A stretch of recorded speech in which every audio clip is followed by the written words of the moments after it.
This lecture will be discussing the induction, migration, and differentiation of neural crest cells. The neural crest is a multipotent stem cell population that induce at neural plate border during the process of neurulation, and they give rise to numerous cell types. Peripheral cells migrate extensively during embryogenesis, and those are cells labeled in blue. They are actually used strategies that are remnants to those that observed during cancer metastasis.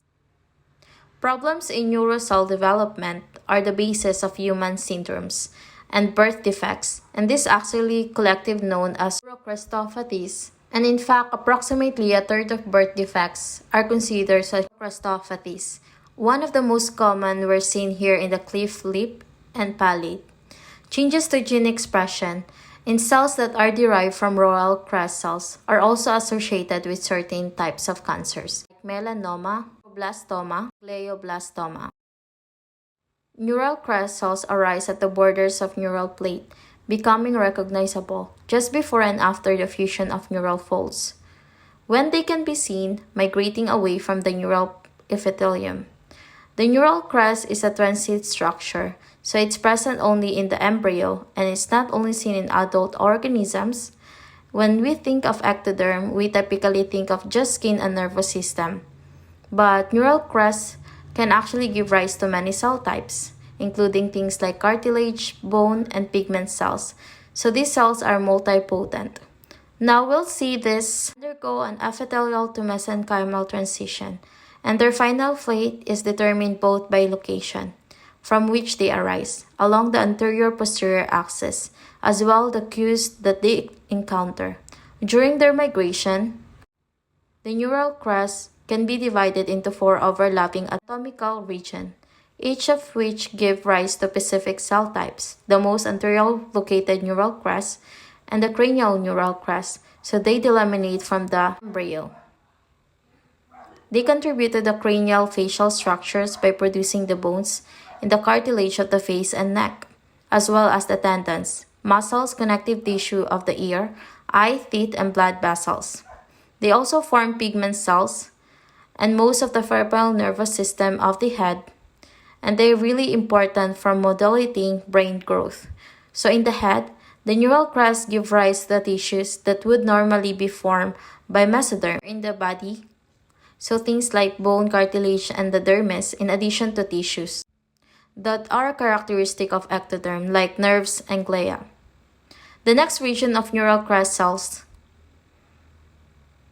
is a cardiac crest. They arise from a region between thickening of ectoderm as the otic or ear coat and third stomites. And remember that stomites give rise to the vertebrate and muscle of the back.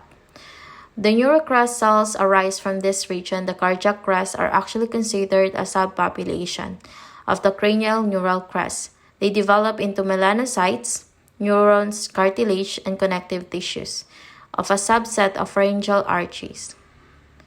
In addition to that, they produce the muscular connective tissue wall of the large arteries of the heart, and this is known as the outflow tract. Finally, these cells are efficiently for creating the separation of the outflow tract. So basically, they form a septum that's going to separate the aorta from pulmonary artery.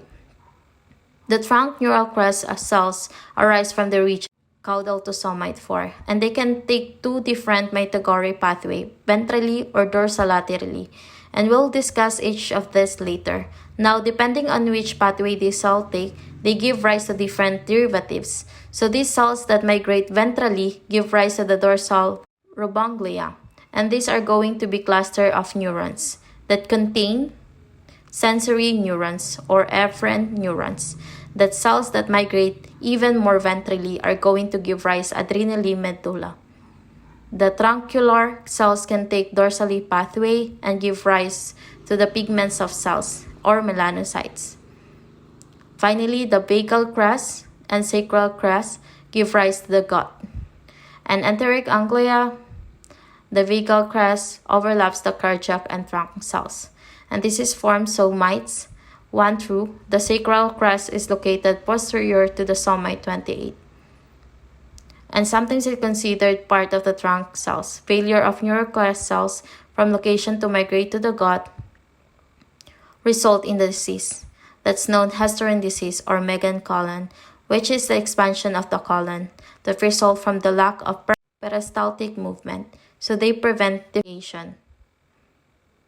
All neural crest cells are multipotent. These are different between the trunk and the cranial neural crest. Both cranial and trunk crest cells can make neurons, glia melanocyte, and to a certain extent, smooth muscle cells, both truncular, are not give rise to some of the derivatives that the cranial cells are able to. They cannot give rise to the bone cartilage or connective tissues or cornea.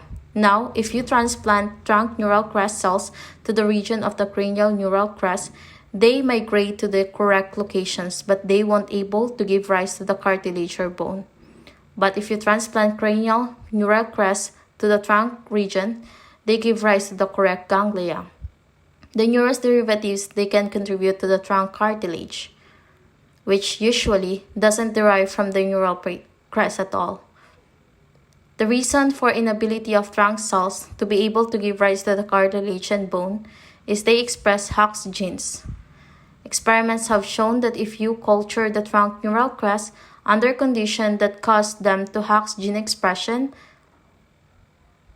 bone and cartilage, on the other hand, if you express Hox genes in cranial crest, you can decrease their ability to give rise to skeletal figures, and that's shown in this figure. So in these experiments, cranial neural crest shown here, CNC, were forced to express Hox gene, specifically HOXA2, which is more anteriorly located, in HOXD10, which is more posteriorly located. You can see that when the cells are forced to express Hox genes, their ability to give rise to chondrocyte, which is shown in the red decrease. This is more severe. The more posterior the Hox gene is, when the HOXD10 expression is forced in these cranial request cells, they completely lose the ability to form the chondrioids. You can see here. So the message is that even though cranial and trunk cells are able to give rise to different types of derivatives, the receptor result they can give rise to is different under normal condition. Neural crest cells exhibit different levels of multipotency. In the case of trunk neural crest cells experiment using the confetti mouse model, in which nascent trunk neural crest cells in the mouse were fluorescently labeled using transgene, show that a single cell could give rise to a different cell types that populate different tissues. So for example, as you can see, a single orange cell that's going to be labeled before the cells that laminate is eventually going to be found to give rise to decently that populate the dorsal root, that become melanocyte, and that becomes Schwann cells of the ventral root. And according to the result of this experiment, it was found that the most trunk neural crest cells, approximately 75% of them, appear to be multipotent, and a small population of them appear to be already unipotent when they leave the crest. So the conclusion of this experiment was the mouse embryonic trunk neural crest cells appear to be multipotent stem cells.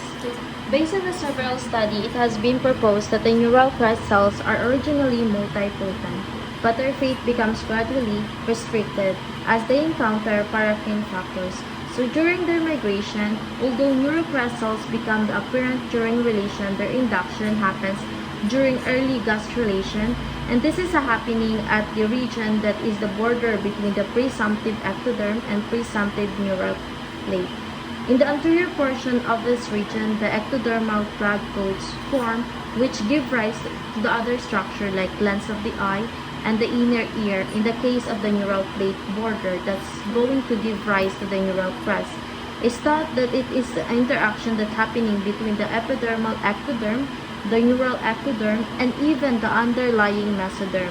So for example, the notochord that is responsible for inducing the neural crest cells, and this is the interactions among the prospective epidermis, neural plate, and the underlying mesoderm involves paracrine factors, specifically Wnt, BMs, and FGs, that are going to activate transcription factors that will specifically the neural crest and induce their migration. So if you recall from our discussion on amphibians and mammalian development, If both Wnt and BMP signaling are continuous, the ectoderm is going to develop or differentiate into epidermis. But if BMP is inhibited by inhibitors like cording or nagging, the cell will become the neural cells. It has shown that the neural crest to be induced Wnt signaling has to induce BMP, and when signaling needs to remain on this part is important for modulating the levels of BMP so that they are intermediate. And if you recall from our early discussion, intermediate levels of BMP are needed to specifically the neural crest.